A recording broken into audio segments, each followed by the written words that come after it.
বায়ু দূষণের তালিকায় আজ শীর্ষে উঠে এসেছে ঢাকা।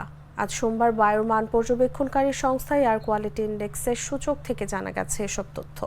তালিকার শীর্ষে অবস্থান করা আজ ঢাকার দূষণ স্কোর 273, অর্থাৎ এখানকার বাতাস খুবই অস্বাস্থ্যকর পর্যায়ে রয়েছে।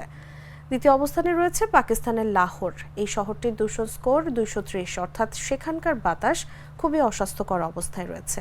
তৃতীয় অবস্থানে রয়েছে মিশরের কায়রো। এই শহরটির দূষণ স্কোর 201, অর্থাৎ সেখানকার বাতাসও খুবই অস্বাস্থ্যকর।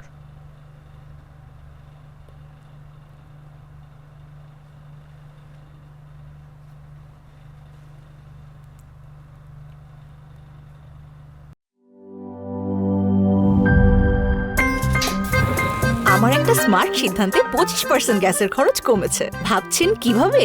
সাধারণ গ্যাস স্টোভ বদলে আমি এনেছি আরএফএল গ্যাস স্টোভ। এর সাইন্টিফিক নজল ও ব্রাস বার্নার ক্যাপ সমানভাবে তাপ ছড়িয়ে রান্না করে দ্রুত, তাই গ্যাসও বাঁচায় 25%, টাকাও বাঁচে 25%। আরএফএল গ্যাস স্টোভ, নিরাপদ ও গ্যাস সাশ্রয়ী।